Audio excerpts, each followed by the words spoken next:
On nous dit que Kagame, c'est le problème. C'est pourquoi je dis qu'il y a une forme de complicité entre le pouvoir et le Rwanda. Pourquoi jusqu'à aujourd'hui nous avons des relations diplomatiques avec le Rwanda, nos frontières ne sont pas fermées? En face, nous avons un pouvoir naïf. Et Kagame sait que le pouvoir Tshisekedi est naïf. Deux, je l'ai vu aller pratiquement s'agenouiller devant Museveni pour lui demander, quémander la paix. La paix, on ne le commande pas, vous allez devenir un État client et les derniers espoirs de Congolais le disent. Le projet dont vous accusez Denis Sanga d'être auteur, c'est effectivement Denis Sanga est auteur d'un projet sur la révision de la Constitution ensemble avec son parti. Mais lui-même, en 2022, a demandé la suspension de ce débat parce que le pays était en guerre. Posons-nous maintenant la question. Est-ce qu'aujourd'hui, la situation a-t-elle évolué de 2022 à aujourd'hui? La situation n'a pas évolué. Mais je peux vous dire que la Constitution ne sera pas changée. La Constitution ne sera pas révisée tant que notre pays sera assiégé par M. Kagame, partenaire de M. Tshisekedi. Donc, M. Tshisekedi nous a amené Kagame ici au stade des martyrs pour que Kagame finalement assiège notre pays et qu'ensemble puisse mener un projet de la balkanisation du pays. Ah ça non, ça non. Nous étant que des patriotes, nous allons résister à tout le traître.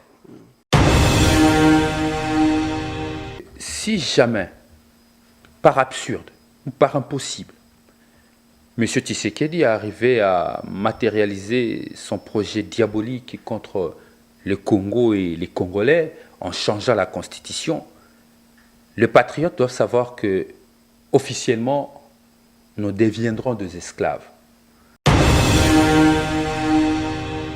Parce qu'aujourd'hui, bien que en liberté, nous vivons comme des esclaves. Regardez la situation des embouteillages. Nous, des patriotes, le peuple congolais, censés être propriétaires du pays, nous nous rendons compte que dans les embouteillages, nous sommes bloqués. Mais lorsque le cortège de Monsieur le Président de la République passe, nous sommes obligés de nous écarter pour que lui traverse et nous rester dans la misère en train de souffrir. Ses ministres pareils, sa famille pareille. Aujourd'hui, la situation sociale est catastrophique et intenable. Nous avons du mal à tenir les deux bouts du mois, mais Monsieur le Président de la République peut se permettre autant de voyages, sans souci, même le dernier voyage gaspillé de l'Angola, parce qu'on va en parler tout à l'heure, ça servait... C'était pour une bonne cause, Ces voyages ne servaient à rien, parce que déjà, 1h du matin, tous les services, le service rwandais, les services congolais savaient qu'il n'y aura plus rien. Pourquoi Monsieur le Président a dépensé les fonds publics de l'État pour se déplacer jusqu'en Angola? Parce que ces voyages pèsent en termes de millions. C'était peut-être pour exposer Kagame, faire comprendre à l'humanité que Kagame ne fait pas de la paix. Non, je peux vous garantir rien à voir. C'est peut-être pour des plaisirs personnels. C'est quelqu'un qui aime bien les avions. C'est quelqu'un qui aime bien les avions.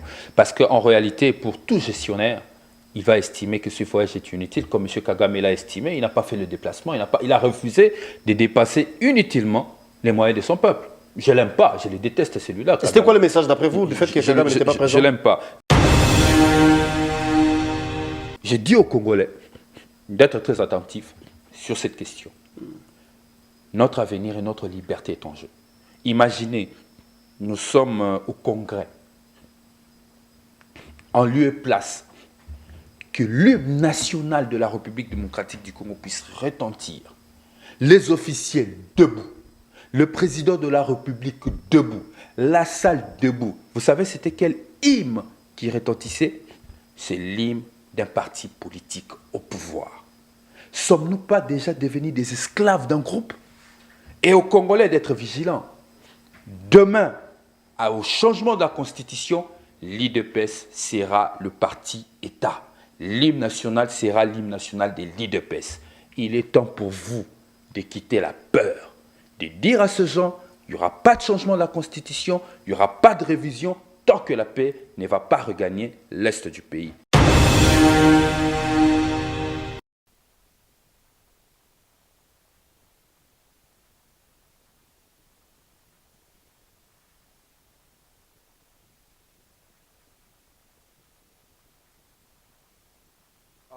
Vous, nos fidèles téléspectateurs, vous le savez, Si on se retrouve en ce moment, c'est pour vous parler République, c'est pour vous parler Nation via cette émission Nice Presse.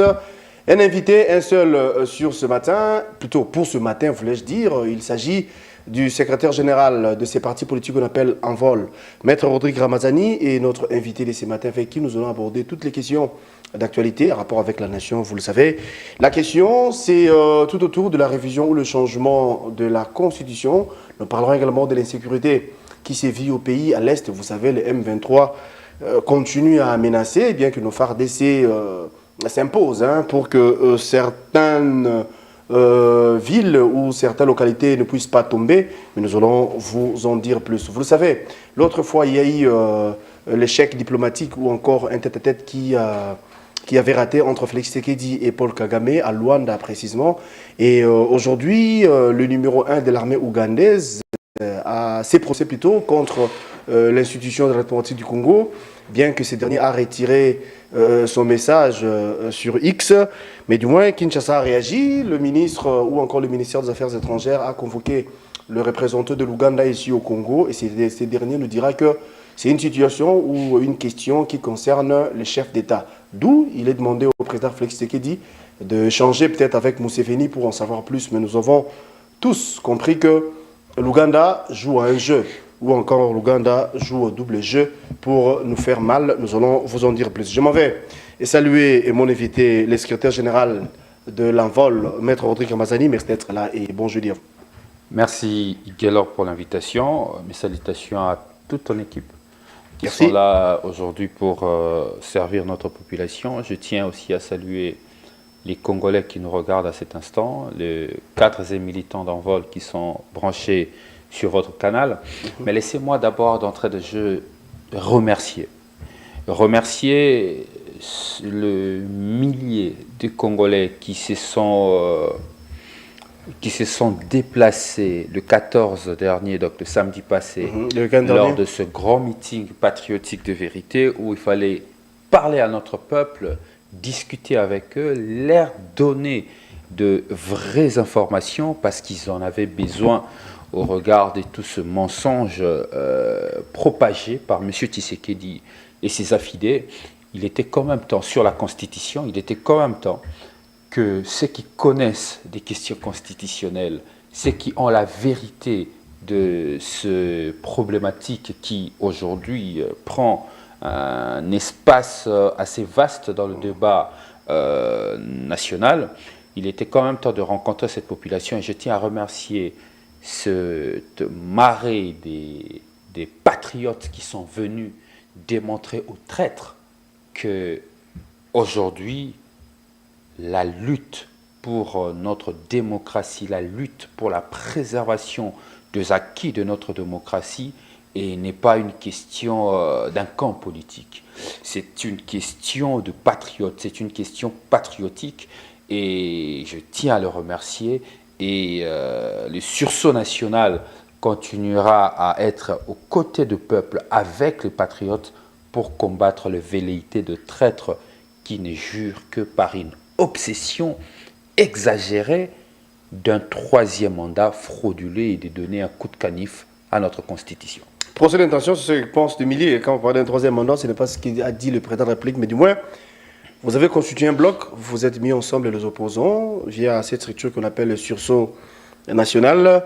Vous étiez à la Tchangou, à Massina, précisément le week-end dernier, comme vous l'avez si bien dit, pour sensibiliser la population, question de ne pas céder aux caprices du régime, on croit ce que vous avez dit, pour changer ou réviser la Constitution. Alors aujourd'hui, les chefs de l'État avaient eu le temps d'échanger ou encore de s'adresser à la nation dans les congrès via les 2 chambres réunies en congrès, voulais-je dire. Nous avons comme l'impression que le changement, ça semble être un peu hypothétique, mais du moins les chefs de l'État, en croire ces propos, la révision peut bien avoir lieu. Alors vous et moi, savons également que la Constitution prévoit sa propre révision. Mais vous refusez et la révision et les changements. Ne voyez-vous pas que vous voulez nager dans l'illégalité? Écoutez, d'abord, pour ceux qui pensent qu'il s'agit d'un procès d'intention, cela se trompe. Il est temps pour nous d'éveiller notre peuple, que notre peuple ne soit pas naïf, que notre peuple ne se laisse pas berner par ces fossoyeurs, par ces détourneurs, par ces médiocres qui conduisent le pays aujourd'hui. Le président de la République a plusieurs fois, dans ses sorties médiatiques et dans des meetings politiques qu'il a animés à Kisangani, Lubumbashi, Kalemi, Kipushi, il a été clair qu'il faut doter la République démocratique du Congo d'une nouvelle constitution. D'une nouvelle constitution. Ne soyons pas aussi naïfs que ça. Est-ce que la République démocratique du Congo aujourd'hui manque une constitution? Non. Le Congo a une constitution, c'est celle de 18 février 2006. Mais lorsque le président dit, expressis verbis, sans changer ses propos, que je mettrai en place une commission qui va réfléchir sur comment doter la République démocratique du Congo d'une nouvelle constitution. Il va encore loin. Il traite de cette constitution de maudite. Mais en quoi vous... Laissez-moi non, je finir. vous relance. Je comprends ce que vous dites là, ou encore les gens qui nous suivent vont également comprendre. En quoi le chef de l'État est mauvais ou encore fautif, dans le sens où vous étiez le premier à vouloir changer ou modifier la Constitution. Je parle de ça parce que vous êtes le secrétaire général de son parti politique. L'autre fois, il avait initié même des démarches pour changer la même Constitution. Aujourd'hui, Tshisekedi n'aboite les pas, et bien vous vous rétractez. Donc, déjà, je fixe l'opinion qu'il n'y ait pas de confusion. M. Tshisekedi veut doter le Congo d'une nouvelle constitution, donc il veut changer la constitution. C'est une démarche qui était vôtre l'autre fois. Non. C'est ça la différence et c'est méchant de la part de vous, la presse. Vous êtes le quatrième pouvoir.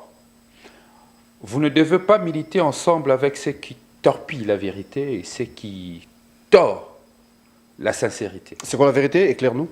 Delis Sassanga n'a jamais milité pour le changement de la Constitution. Je n'aimerais pas ici croire que le chevalier de la plume que vous êtes, vous ne connaissez pas la différence alors fondamentale qui existe entre la révision de la Constitution et le changement de la Constitution. J'aimerais vraiment, après mon passage ici, cher Galor, et reconnaissant la qualité de la RTVS 1, que ce genre d'information ne soit plus relayé chez vous. Delis Sassanga a toujours milité pour la révision de la Constitution et non et jamais pour le changement de la Constitution. Aujourd'hui, vous vous opposez même à la révision. La différence est fondamentale. Parce que lorsque vous dites révision ou changement, vous entretenez un flou. Un flou, hein? Un flou où vous égarez le téléspectateur, vous égarez la population. J'insiste que le chevalier de la plume, je respecte ce métier. Vous êtes le quatrième pouvoir. Tout à fait. Vous avez une influence alors énorme et une responsabilité qui va avec. La révision constitutionnelle consiste à améliorer quelques dispositions. Et dans le contexte de notre constitution qui est rigide pour sa révision, il est interdit de toucher aux dispositions intangibles. Donc, vous pouvez tout réviser, je crois, des 129 articles. Vous pouvez réviser plusieurs dispositions de notre Constitution sans toucher aux dispositions dites intangibles. Les articles verrouillés, vous l'avez dit. Les articles verrouillés. C'est le cas de ce que Delis Sassanga et l'envol avaient proposé par la voie pétitionnaire. Nous avions proposé une réforme constitutionnelle pour notamment revenir de un tour à deux tours de l'élection présidentielle. On n'a jamais proposé le prolongement du mandat de président de la République parce que c'est verrouillé. On n'a jamais proposé ça. On n'a jamais proposé le déverrouillage de l'article 220 de la Constitution. Non, notre révision constitutionnelle ne touchait pas aux acquis de notre démocratie. Autrement dit, Nyamaekila, qu'il ne faut pas toucher. Nous, on parle de la révision, alors que les autres parlent du changement. Le changement, c'est l'abrogation de l'actuelle Constitution, l'effacement pour en créer une nouvelle. Et que direz-vous? Et c'est ce que Delis Sassanga n'a jamais proposé. Et d'ailleurs, parce que vous dites en même temps que nous sommes pour Aujourd'hui, nous ne sommes ni pour la révision, ni pour Voilà. le C'est changement. l'impression que vous donnez en tout cas. Ce que vous oubliez encore, vous êtes historien de présent, vous, la presse. Vous êtes des historiens de présent. Le 22 février 2022, Délice Sanga, sur la tribune de l'Assemblée nationale, je donne la date pour que le compatriote qui nous suive à la maison note. 22 février 2022, sur la tribune de l'Assemblée nationale, le projet de la révision constitutionnelle proposé par l'envol, porté par Délice Sanga, était aligné au calendrier de la session de mars 2022. Ça veut dire déjà en mars 2022, ces débats sur la révision constitutionnelle auraient dû avoir lieu. Mais la question est celle de savoir pourquoi ces débats n'ont jamais eu lieu. C'est parce que Délice Sanga, sur la tribune de l'Assemblée nationale, le dernier espoir du peuple congolais, avait pris parole pour dire devant les élus que le pays est en guerre, le pays est occupé par l'armée rwandaise. Le débat sur la révision constitutionnelle est inopportun. Je propose que ce débat soit suspendu. Vous connaissez très bien que M. Mbosso n'a pas suffisamment d'affection pour M. Sesanga. Mais ce jour-là, M. Mbosso a dit, chers honorables, vous avez suivi l'honorable Sesanga. Il dit, pour ce projet de la révision constitutionnelle, nous ne pouvons pas le faire parce que le pays est en guerre. Alors ce débat sera suspendu. Ça veut déjà dire que nous-mêmes, étant que force politique, nous avons mené un combat sur la révision de la Constitution. Nous y avions cru, parce que nous l'avions mené par voie pétitionnaire.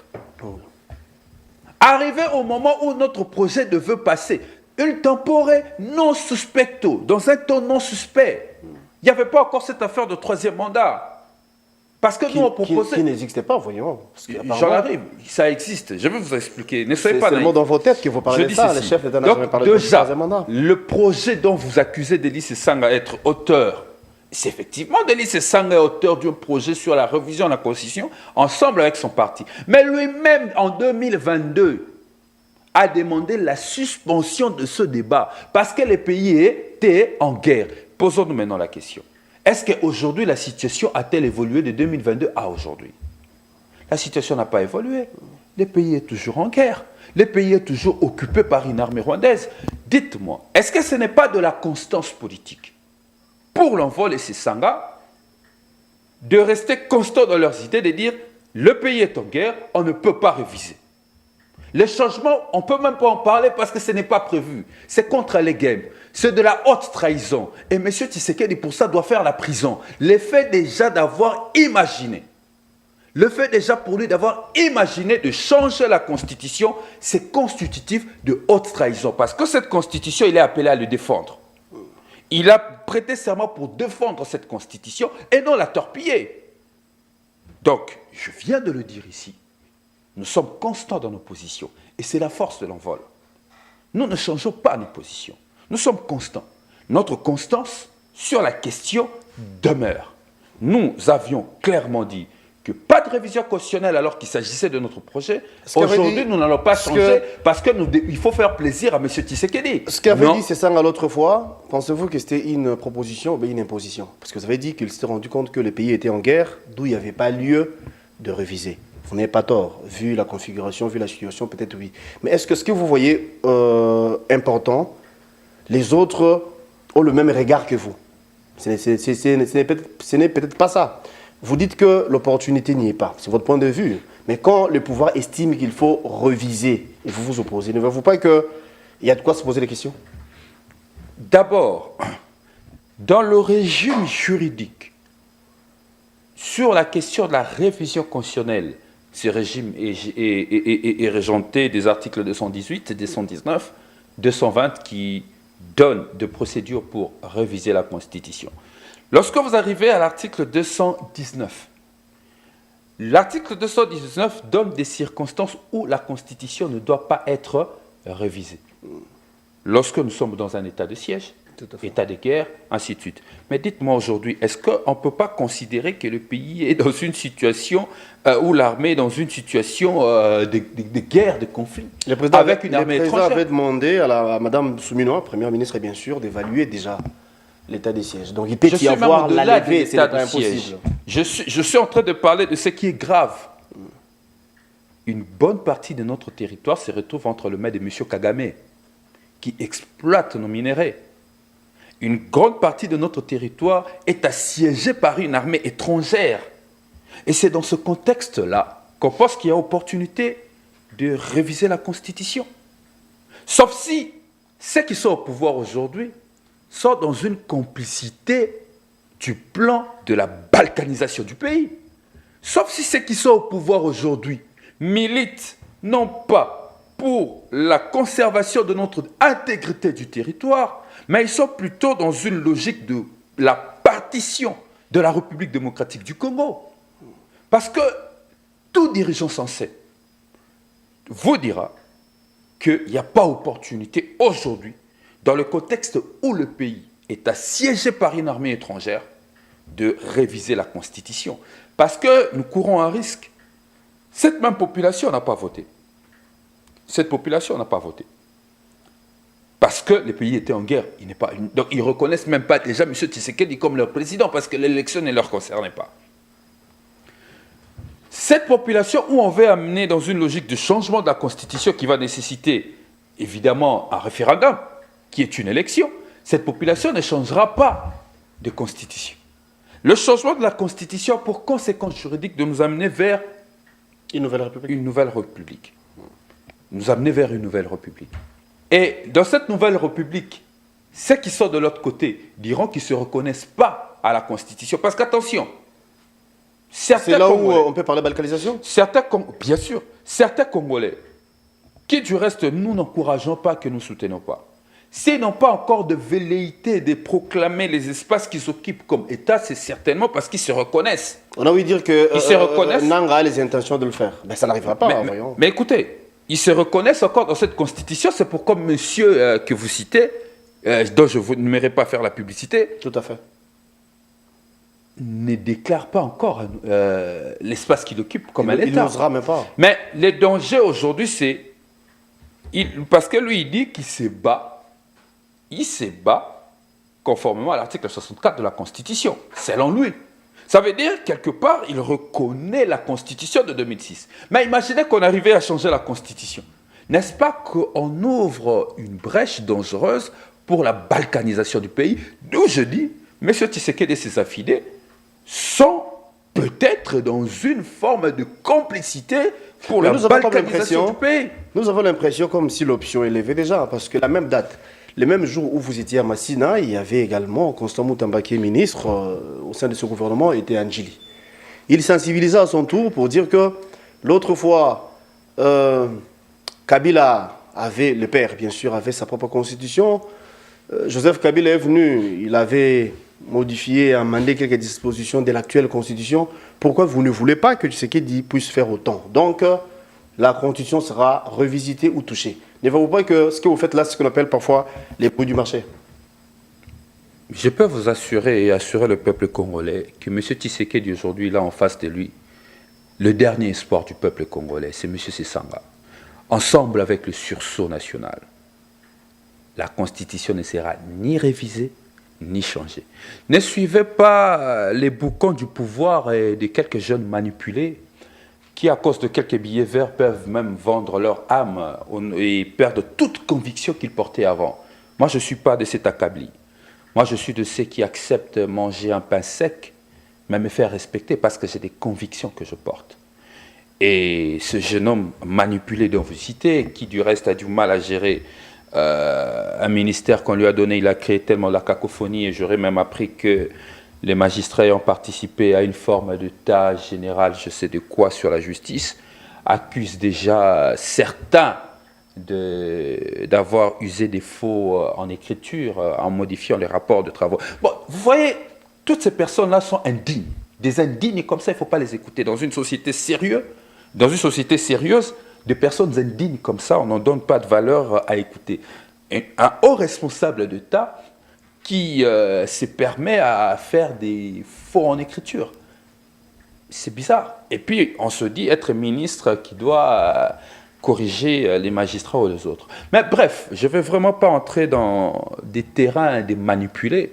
Je préfère parler au peuple congolais et les rassurer. Qui existe encore au Congo aujourd'hui un tout dernier espoir. Les Congolais ont encore un espoir.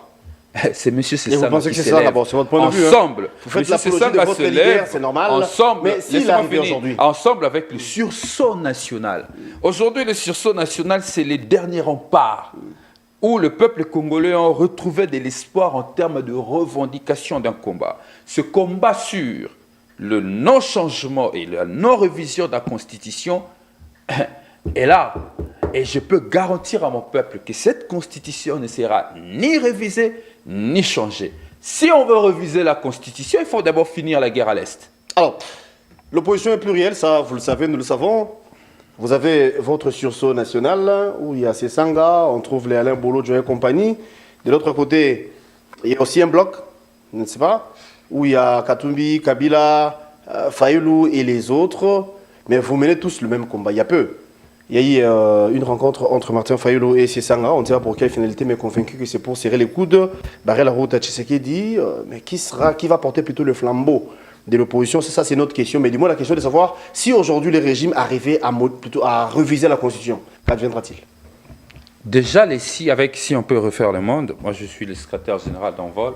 Ah ben oui, on peut faire les projections, hein, ce n'est pas impossible. Moi je vous dis, et s'ils ne changeaient pas, parce qu'ils ne vont pas changer. Moi, je vous dis que ça ne changera pas. Mais l'intention, ou encore les intentions sont connues. Les intentions sont connues. Ils peuvent avoir des intentions. Hein. Monsieur Tshisekedi en a eu plusieurs des intentions. Il n'a rien fait. Il a fait des promesses. Il en a fait des milliers de promesses qu'il n'a rien fait. Je demanderai même à Aristote Ngarimi de nous rappeler quelques promesses de monsieur Tshisekedi qui n'ont jamais été réalisées jusqu'à aujourd'hui. Donc, écoutez, la Constitution ne sera... Je trouve même inopportune de répondre à cette question, excusez-moi, cher Guélor, mais je peux vous dire que la Constitution ne sera pas changée. La Constitution ne sera pas révisée tant que notre pays sera assiégé par M. Kagame, partenaire de M. Tshisekedi. Donc, M. Tshisekedi nous a amené Kagame ici au stade des martyrs pour que Kagame finalement assiège notre pays et qu'ensemble puisse mener un projet de la balkanisation du pays. Ah ça non, nous étant que des patriotes, nous allons résister à tout le traître. Tout ce traître qui s'apprête à partiser le pays, qui s'apprête à la partition du pays, qui s'apprête à la division du Congo, qui s'apprête à la balkanisation du pays, avec des projets malsains comme ceux du changement de la Constitution. Ah ça non, les patriotes qui sont ensemble avec nous au sursaut national, personne ne laissera passer un tel projet. Parce que le sursaut national, parce qu'on en parle, ne vous en faites pas, le sursaut national, ce n'est pas un regroupement politique. Le sursaut national est un appel aux patriotes. Donc, qu'on soit de la majorité, de l'opposition, de la société civile, on est patriote, on se reconnaît patriote, on est membre du sursaut national. Pourquoi cette plateforme n'avait pas vu le jour avant les élections 2023, par exemple? Est-ce que vous avez mis ça en place rien que pour bloquer le projet du changement de la Constitution, ou bien, depuis, vous remettez en cause la gestion des Tshisekedi? Non, je dis que ce n'est pas une plateforme, ce n'est pas un regroupement politique, c'est un appel. Okay. Le sursaut national est un appel aux patriotes. Nous disons ceci, pour l'expliquer aux Congolais en Lingala. Bandeko, batata, bamama, Congolais, patriotes, mboka eza na danger. Ndeko Tshisekedi a changé conscience, ce qu'a changé constitution, balkanisation au salama.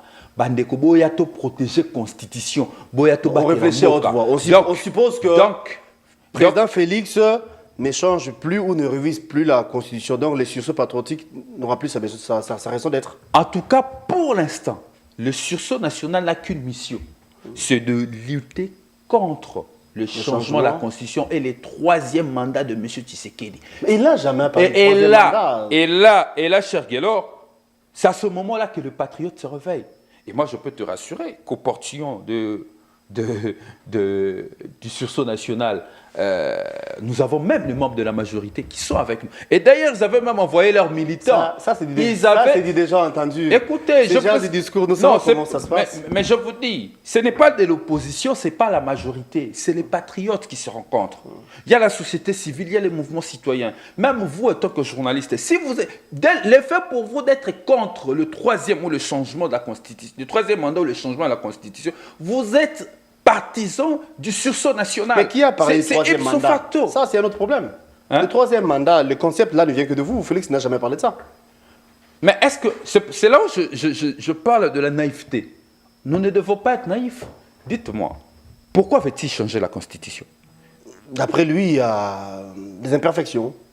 Ben oui, tout être humain a des imperfections. Voilà. Il peut se limiter à la révision. Il veut changer simplement parce qu'en changeant, ça fera tabula rasa. Ça sera l'abrogation de la Constitution. Et donc là, il faut parler pas d'un troisième mandat, mais plutôt d'un nouveau mandat. Non, c'est un troisième mandat. C'est un troisième mandat. Vous avez parce qu'avec vous avez parlé des tableaux voilà, rasa, votre question, elle est bonne. Je l'aime. Permettez-moi de l'expliquer aux Congolais. Vous avez la parole, oui. Vous savez, la Constitution de 2006, le pacte républicain, pourquoi le pacte républicain a décidé à ce que aucun Congolais né d'une femme et l'ayant accouché après 9 mois ne peut gérer les Congos plus de 10 ans. C'est ça le pacte républicain. Parce que le Congo avait traversé dans son histoire, avait traversé un régime d'un pouvoir totalitaire, d'un pouvoir dictatorial.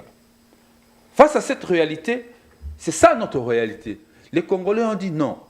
Le pouvoir corrompt. Alors il faut limiter les mandats. Et d'ailleurs, à l'époque, il y avait un débat parlementaire. Lorsque la Constitution, après l'avant-projet venu de Kisangani, débat au Sénat, on a envoyé l'avant-projet pour discussion, pour l'élaboration au Sénat, on a envoyé pour discussion à l'Assemblée nationale. Il y avait eu un débat à l'époque sur la question de mandat. Il y avait des camps. Il y avait le camp des belligérants, comme on dit, ça veut dire il y avait le pouvoir, il y avait le MLC, il y avait le RCD-KML qui soutenait en fait, à l'époque, il y avait des tendances. Hein. La première tendance qui voulait à ce que les mandats soient illimités. À l'époque, vous étiez où? Vous, c'est ça, vous étiez où? À l'époque, moi, je ne faisais pas de la politique. Hein. Moi, je suis en vol. J'ai dit vous, c'est ça, bien sûr. Non, vous parlez de M. Sessanga. Absolument, oui. Parce qu'il faut des fois arriver à distinguer la personne de M. Sessanga et l'envol. M. Sessanga, son parcours en tant qu'acteur politique, il était au MLC à l'époque. Il était à la rébellion. N'est-ce pas? Au MLC à l'époque. Il était à la rébellion. Écoutez, au MLC, rébellion ou pas, mais il était au MLC. Ça, c'est une vérité qu'on ne changera pas. Il mettait la même tenue que Nanga en son temps. Mais laissez-moi finir. Laissez-moi finir. J'explique un fait historique important et je parie même que nos amis qui font la science, ils vont écrire pour vérifier. Il y a des annales parlementaires qui existent, ils peuvent aller voir. Donc, il y avait le premier débat, première tendance du pouvoir. Le pouvoir à l'époque était composé du MLC, du RCD-KML et du PPRD, qui était de M. Kabila. Le camp du pouvoir soutenait en fait que le mandat soit illimité. Mandat de 5 ans illimité. Ça veut dire on peut illimiter les mandats. Et d'ailleurs, à l'époque, l'honorable Kanga était monté sur la tribune pour défendre cette position du pouvoir. Paix à son âme, du pouvoir. Et ensuite, il y avait une deuxième tendance. La tendance limitaire qui voulait à ce qu'on limite le nombre de mandats. Il y avait un député qu'on appelait l'honorable Anafouele. L'honorable Anafouele est monté sur la tribune, il a dit attention, les pouvoirs corrompent, nous sommes en Afrique, nous avons vécu avec Mobutu, nous avons connu tous ces méfaits des pouvoirs non limités. Les pouvoirs étant dangereux, si nous voulons conserver la paix dans ce pays, il faut limiter les pouvoirs. Et c'est cette tendance de l'opposition d'ailleurs, cette tendance de l'opposition qui était passée, et il y avait aussi l'honorable qui est d'ailleurs en vie jusqu'à aujourd'hui, Emery Okoundji. Emery Okoundji qui avait abordé au même sens parce qu'ils étaient du bord de l'opposition. Donc ça veut dire, les Congolais se sont réunis, ils ont dit non, limitons le nombre de mandats. Donc 5 ans renouvelables qu'une seule fois. Aujourd'hui, si M. Tshisekedi arrive à abroger cette constitution et mettre sa constitution, nous allons revenir à ce qu'on appelait un père parti État, Tata Bomoko, Mama Bo Moko. C'est ça les dangers. Donc, la question de renouvellement du mandat vous fait peur. ne sera plus une question de contrainte constitutionnelle, mais ça deviendra une question de bon vouloir de M. Tshisekedi. Est-ce que je peux? Dès qu'on change la constitution, c'est une nouvelle république, c'est une table rase. Tabula rasa, on revient à zéro. On se posera plus la question parce qu'automatiquement, avec sa CENI de Kadima, il sait qu'il va frauder, il va tricher parce qu'ils sont tellement efficaces à ça. Ils ont réussi à nous faire des élections de 7 jours. C'est exceptionnel. Des tricheurs comme ça, j'en ai jamais vu. C'est pouvoir en termes de tricherie et de fraude, c'est exceptionnel. Mais là où ils ne sont pas exceptionnels, c'est dans la gestion du pays. C'est là où ils sont en train d'échouer de manière catastrophique. Donc, le combat que nous menons contre le troisième mandat est un combat fondé. Parce que ça va briser le pacte républicain, ça va briser ce dont les Congolais se sont mis d'accord pour qu'il y ait apaisement dans ce pays. C'est ça notre lutte, c'est ça notre combat. Qui va mener à bon port l'opposition? Qui va être le leader ou encore qui va porter le tendard ou encore le drapeau, voulais-je dire, de l'opposition à nos jours? Écoutez, porter l'étendard d'un drapeau, le mal aujourd'hui, moi je me sens très mal à l'aise parce que depuis un moment au Congo, on aime trop parler des individus, on aime trop parler des c'est ce que vous faites sur ces plateaux, vous ne parlez que de ces Sanga. Oui, c'est Sanga, c'est mon leader. Ouais. C'est Sanga, c'est mon leader. Je suis derrière mon leader, je suis derrière les idéaux qu'il porte. Je suis derrière les idées. Si vous me parlez de ces Sanga, je vous parlerai de la refondation du Congo. Je vous parlerai de la réduction du train de vie de l'État. Je vous parlerai de la lutte contre la criminalité financière. Je vous parle des idées de l'homme. Je ne vous parle pas que de l'homme. Quand je vous dis que c'est le dernier espoir du peuple congolais, croyez-le-moi. Je ne parle pas que de sa personne, mais je dis qu'il est le dernier espoir en termes des idées qu'il porte pour transformer cette société. Mais aujourd'hui, si l'opposition doit se retrouver, et c'est comme aujourd'hui, les patriotes se sont retrouvés non pas autour de ces Sanga. Est-ce qu'au sursaut national, on parle de ces Sanga? Est-ce qu'au sursaut national, on fait la gloire de ces Sanga? Au sursaut national, on fait la gloire d'une idée. Donc aujourd'hui, les Congolais se sont réunis autour d'une idée dans le sursaut national. Alors, on va prendre notre question. Pour la question de l'opposition, qui va porter la flamme?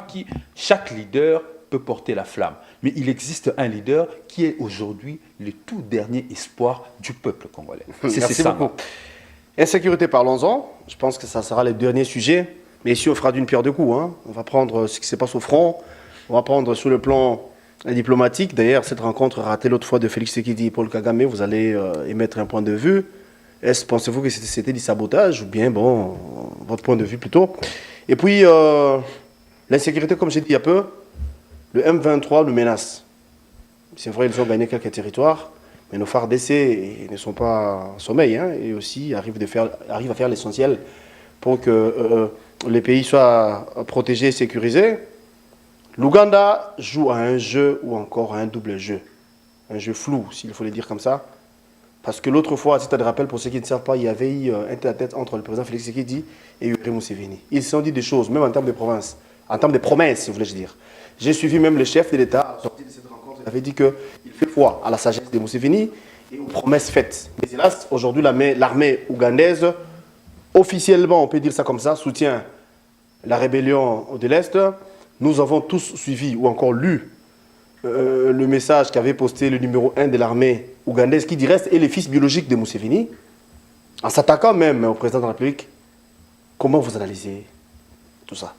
Avant de prendre votre question, je vais clôturer en fait le sujet sur la Constitution, de dire aux Congolais que si jamais, par absurde ou par impossible, M. Tshisekedi est arrivé à matérialiser son projet diabolique contre le Congo et les Congolais en changeant la Constitution, les patriotes doivent savoir que, officiellement, nous deviendrons des esclaves.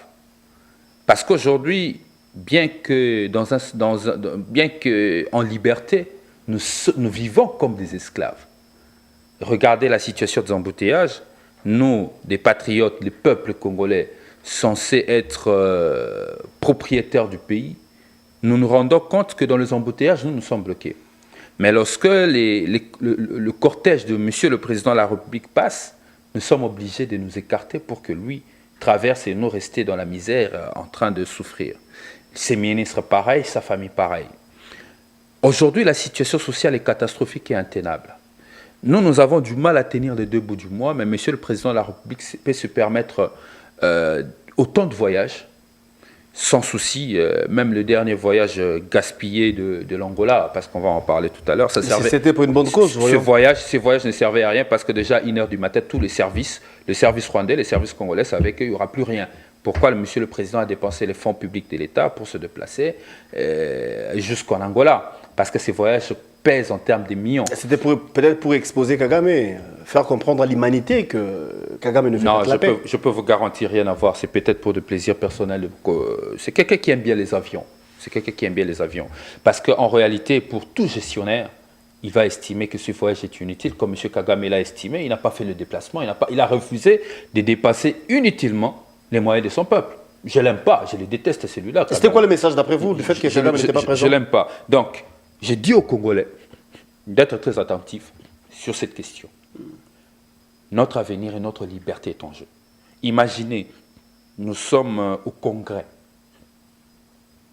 en lieu et place, que l'hymne national de la République démocratique du Congo puisse retentir, les officiels debout, le président de la République debout, la salle debout. Vous savez, c'était quel hymne qui retentissait? C'est l'hymne d'un parti politique au pouvoir. Sommes-nous pas déjà devenus des esclaves d'un groupe? Et aux Congolais d'être vigilants. Demain, au changement de la Constitution, l'IDPS sera le parti État. L'hymne national sera l'hymne national de l'IDPS. Il est temps pour vous de quitter la peur, de dire à ces gens, il n'y aura pas de changement de la Constitution, il n'y aura pas de révision tant que la paix ne va pas regagner l'Est du pays. Je clôture ce sujet pour aujourd'hui. Nous allons parler sécurité et diplomatie. Vous avez la parole parce que la question était déjà posée. Tête à tête ratée. L'absence de Kagame, d'après vous, ça signifiait quoi? À l'Est, on parle guerre, alors l'armée ougandaise soutient les M23. C'est très visible et vous avez lu le message qu'avait posté le numéro 1 de l'armée qui dirait c'est le fils de Museveni biologique. Ne voyez-vous pas qu'il y a un flou qui est entretenu et qu'on ne comprend plus rien? Sinon, quelle lecture faites-vous par rapport à la situation? Moi, je vais demander à mon peuple d'être très exigeant avec ceux qui dirigent. Nous sommes un pays qui regorge à son sein une population pauvre. Pauvre dans la mesure où le SMIC congolais, je l'ai toujours appelé, est à 7075 francs congolais. Un Congolais manœuvre gagne à peu près 83 000 quelque chose francs congolais par mois. Mais malgré ces misères, ces pauvres Congolais sont obligés de mettre l'argent dans l'effort collectif, de contribuer dans l'impôt, dans le paiement de taxes et consorts. Le peu de moyens que nous pouvons collecter, lorsque nous les donnons à nos dirigeants, ils doivent l'utiliser à bon escient. Des fois, j'ai toujours écouté ces discours que moi j'ai décidé de ne plus faire et de ne plus comprendre. Ces discours où on comprend les erreurs de nos dirigeants et on condamne un dirigeant qui se bat pour les intérêts de son peuple. C'est-à-dire? Ça veut dire, nos dirigeants, je me souviens que la loi de programmation militaire a augmenté donc, de manière exponentielle le budget de l'armée. C'est pour donner des résultats au front. Je crois que ça fait 2 ans déjà. Je me souviens que les Congolais font des efforts énormes en termes de soutien patriotique. Moi, étant que parti de l'opposition, mon parti avait organisé le 2 juin, je crois, 2022, une marche au soutien au FARDC contre l'agression rwandaise. Ça veut dire le niveau du patriotisme, nous le donnons. Et nous devons être exigeants. Parce que M. Kagame, en réalité, se bat pour l'intérêt de son peuple. S'il dérange le Congo, c'est parce qu'il veut nourrir son peuple. S'il nous embête, c'est parce qu'il veut protéger son peuple. Mais nous, en fait, nos dirigeants sont incapables de nous protéger. C'est ça la vérité qu'il faut dire au Congo. Quelle posture devions-nous avoir? La posture, c'est la posture de l'exigence. Moi, je n'ai plus le temps de Kagame, je le déteste. Je ne le préfère pas. Le Rwanda, Kagame est la personne, parce qu'il met en mal les intérêts de mon peuple. Mais nos dirigeants sont naïfs, ils sont incompétents, ils sont incapables. Comment, avec un effectif aussi élevé de notre armée comparé à l'armée rwandaise, nous sommes incapables de protéger l'intégrité de notre territoire et de récupérer nos territoires occupés? Pensez-vous qu'il y a anguille sur roche? On dira, non, il n'y a pas d'anguille sur roche, arrêtez. Il y a l'incapacité de nos dirigeants à nous protéger. C'est ça la vérité qu'il faut dire à mon peuple. C'est pourquoi nous, dans notre projet de la refondation du Congo, au premier pilier, nous parlons de reconquérir la paix et la pérenniser. Tant que, c'est ça la refondation du Congo, et nous parlons des idées. Quand je dis qu'ils sont incapables, ils sont incapables. Ils ne savent pas ce qu'ils vont faire. La preuve, il y a trop de tâtons. Il y a une politique diplomatique ratée, à tâtillon, erronée. Tant sur le plan de stratégie de géopolitique de la région, mais tant aussi sur les engagements que nous prenons. Gagner la paix. Chers Guélor, chers Congolais, dans la refondation du Congo, le dernier espoir du peuple congolais, le dit Délis Sanga. Tant que nous n'aurons pas une armée avec une capacité de dissuasion crédible, le Congo ne sera jamais en paix. Le Congo ne sera jamais en paix, cher Guélor. Tant que nous n'aurons pas une planification claire et une réforme profonde de notre appareil diplomatique, rien ne changera. Il n'y a pas longtemps, les ambassades sont en train d'être jetées dehors. Déguerpis, oui. Déguerpis. Les ambassadeurs impayés. Nos représentants dans les institutions impayés. Et vous pensez que vous allez être un État qui peut rivaliser dans la diplomatie. Sans compter les ratés. Qu'est-ce qu'on est allé faire à l'EAC? Nos partenaires traditionnels étaient la SADC. Quand on le disait, on pensait que nous étions en train de perdre du temps. Pourquoi avoir démystifié l'accord cadre d'Addis Abeba qui nous permettait de stabiliser la zone est de notre pays? Favorisons ici les accords bilatéraux entre le Rwanda et l'Ouganda. Nous sommes dans cette situation aujourd'hui, c'est à cause de M. Tshisekedi et ses politiques à tâtons. Moi, je n'attendais rien, je le disais dans toutes les émissions, que Luanda accouchera d'une souris. Nous en sommes. Et quand je le disais, on disait que je ne suis pas patriote, je suis un haineux, je suis un jaloux. Aujourd'hui que ça n'a pas marché, on va tirer sur X et Y. Le responsable de cet échec, les responsables de ce débâcle national, s'appelle M. Tshisekedi, qui du reste veut encore s'offrir un troisième mandat. Ce n'est pas Kagame qui a fait montre de sa mauvaise foi ou volonté. Écoutez, nous sommes dans des relations... Moi, je parle sans état d'âme. Nous sommes dans des relations entre les États, ce qui compte, c'est les intérêts. Des intérêts, absolument. Quel est l'intérêt de Kagame aujourd'hui de donner la paix à la République démocratique du Congo? Quel est son intérêt? Répondons-en. Parce que par moment, nous sommes trop émotifs. Kagame, son intérêt, que le Congo soit en insécurité pour que lui continue à gérer son peuple. A-t-il intérêt comme État que l'Est du Congo soit en paix? Pourquoi nous allons passer du temps à discuter avec une personne comme ça? À la place, il faut un rapport de force.